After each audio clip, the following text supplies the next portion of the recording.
Hello everyone! And yesterday the new episode of Skibidi Zombie Universe finally came out.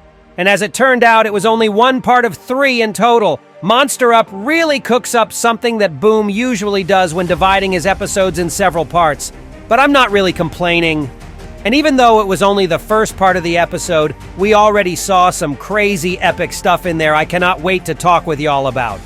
Will Plungerman actually be accepted back to the Alliance? Or was it all just a gimmick to capture him without the need of fighting both Dave and Skibidi?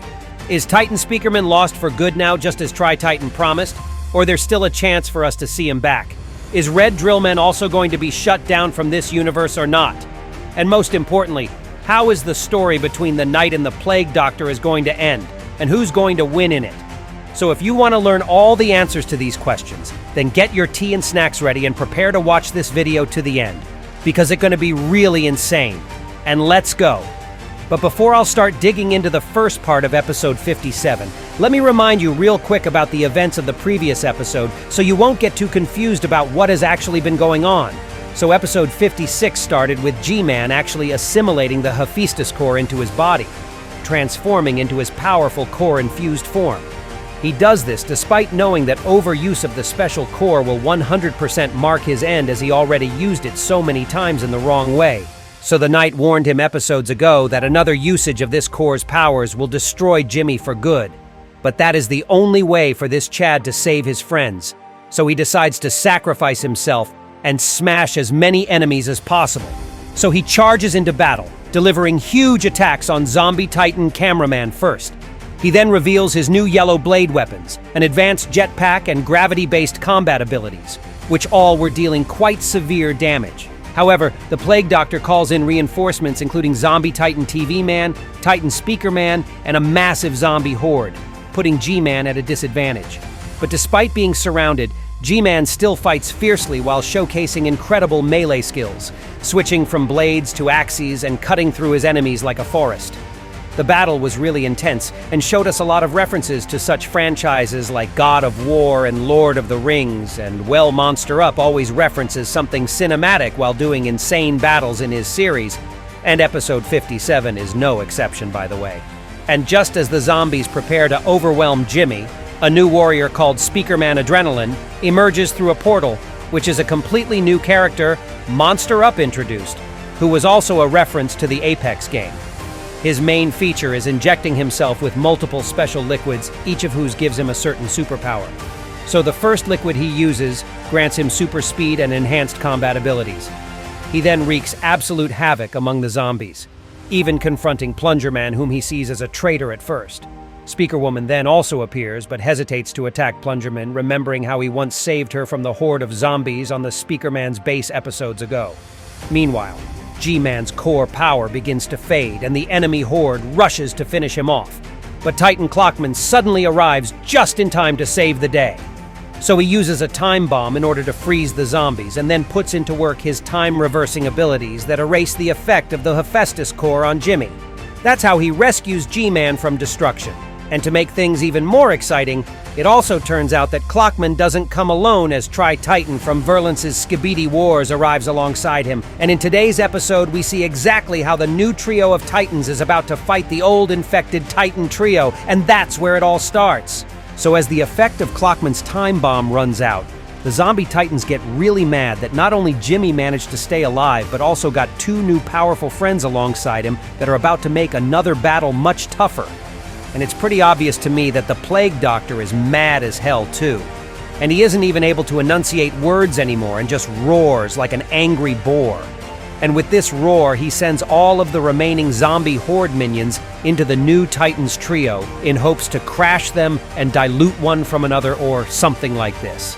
And we also see that the minions also include several large infected toilets and speaker striders too, and from the previous episodes, we know that these guys can be pretty menacing in battle as well. But what's even worse though, is that on one of the giant infected freak's shoulder, we can see no other than Zombie Dark Speakerman. Yeah, this one guy who was hunting Plungerman since the very start of the series, and who also underwent some major upgrades given to him by the Plague Doctor. So in other words, this guy is even more dangerous he was before, not to count the actual zombie titans that still are present on the battlefield too.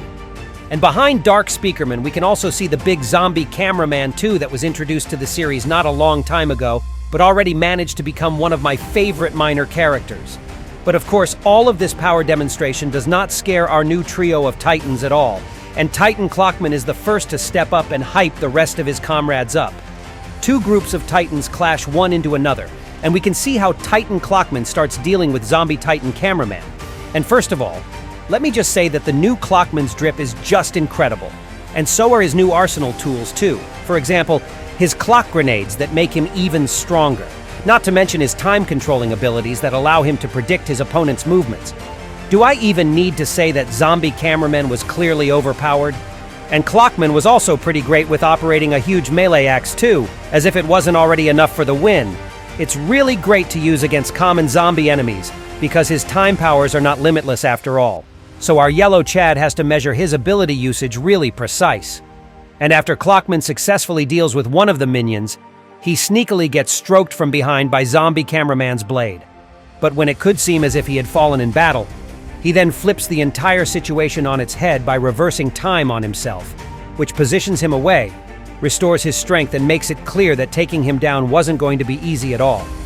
And while Titan Clockman is still dealing with Cameraman, we gets transferred to G-Man, who's having his rematch with Titan TV Man, and to be honest with you, that was something I was waiting for such a long time. But of course things didn't go as smoothly for him here. As G-Man was prepared to smash TV Man in the melee encounter, he got jumped by the other zombie minions, and it seems like he needs some backup ASAP. And I personally hope that Astro Duchess eventually recovers from the shockwave effect soon, and helps him in this fight too, because there's no way that lasts forever, right? And then we're getting to the best part of this episode so far, by which I mean the Tri-Titan versus Zombie Titan Speakerman fight, where we can see the new Titan's unique abilities from the completely different Skibidi multiverse. And let me just tell you that this fight is even more unfair towards our zombie freak that Clockman versus Cameraman fight, or should I rather say beating instead. I mean, Tri-Titan versus Titan Speakerman? That was straight up one-sided from the beginning. Not only is Tri-Titan extremely durable, but with telekinesis at his disposal, he just completely dominates this fight, leaving Titan Speakerman with no real chance to fight back. So he literally obliterates the poor freak by pinching him to a mountain rock and also dismembering his body.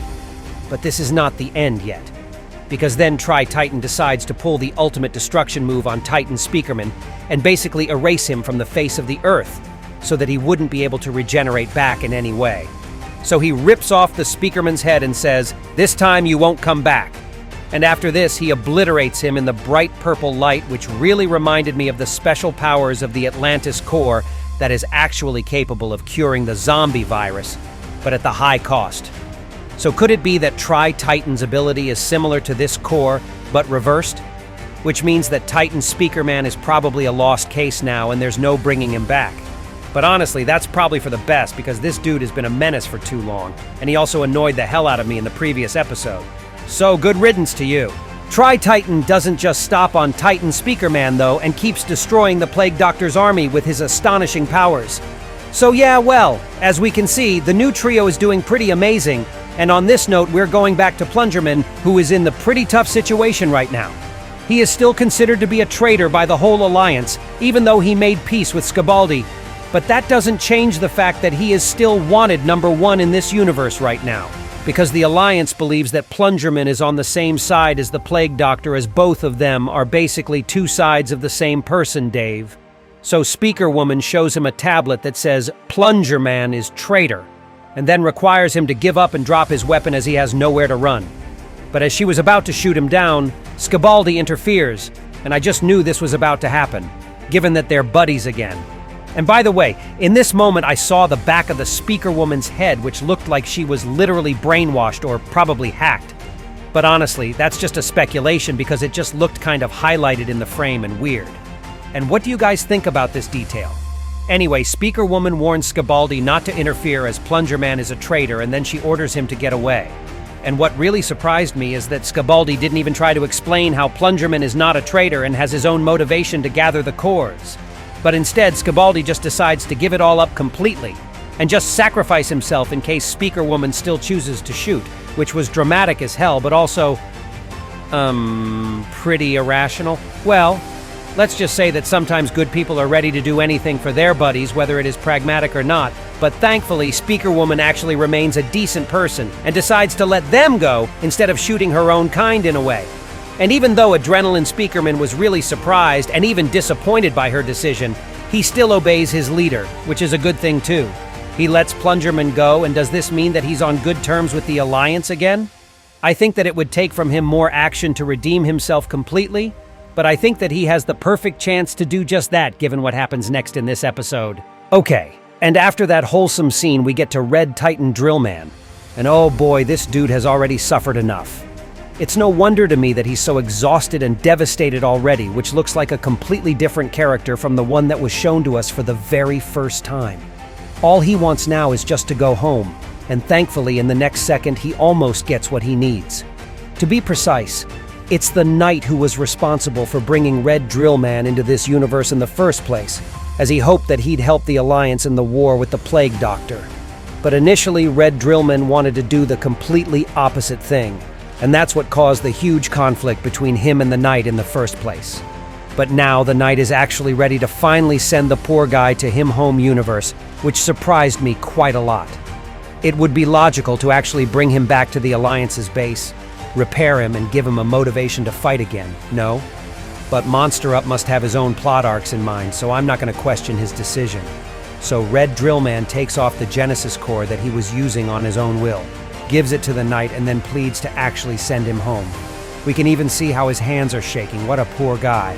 So the Knight says to him, "All right, I'll bring you home," puts the Genesis core to the rest of his current collection, and opens the portal to the Drillman's universe. So thankfully our Red Chad is safe and sound and finally free from the war he didn't belong to in the first place. But unfortunately, I cannot say the same thing about the Knight, as he immediately gets captured by Zombie Dark Speakerman. This freak waited just for the perfect moment to catch the Knight off guard, and he actually managed to do what he planned to. So the Knight gets completely restricted, making him a perfect victim here. Then the Plague Doctor teleports right next to him, takes away the Knight's special stuff, which makes him the owner of all the cores, and also the weapon which is capable of opening portals between different worlds. This is extremely bad, my friends. And to make things even worse, SCP Dave then reveals his plans on his former friend that betrayed him. As he takes away the last core from the Knight's hands, the Plague Doctor sarcastically says, "You don't need this anymore." The Knight still tries to wake something good in this guy and says, "Please, let's end this here and go home, my friend." In response to which, SCP Dave knocks off the Knight's mask and reveals Male 07 Face, who shared the same prison cell with him in the SCP world. The Plague Doctor then claims that they are not friends anymore, after Male 07 refused to join SCP Dave in his grand dictatorship plans, and instead of just infecting or destroying the Knight, he decides to do something even worse. He declares that he'll send Male 07 back to SCP Universe, but without him or his stuff, which means that Male 07 will be trapped in this cursed universe forever. And just as Dark Speakerman starts putting horrified Male 07 to the portal opened by SCP Dave, we see how Titan Clockman activates a time bomb once again, and right now he has a very important task, which I'm sure he'll try to fulfill in the next episode. Otherwise, the Knight will be lost forever, while the Plague Doctor will be the one possessing all the current cores, and also the portal-opening tool. And dare I just suspect that Plungerman may act his own role in this scenario too, and redeem himself completely by overplaying the SCP Dave's evil plan and helping Titan Clockman. This episode was pure insanity from start to finish, and I already cannot wait to see what happens next. And that was all for today. Be sure to give this video a like and subscribe to my channel so you will not miss my new cool videos. And also don't forget to leave your comment about what you think will happen in the future episodes of Skibidi Zombie series, because I'm always interested in what you guys have to say. And that was me, ISO Toilet. See ya!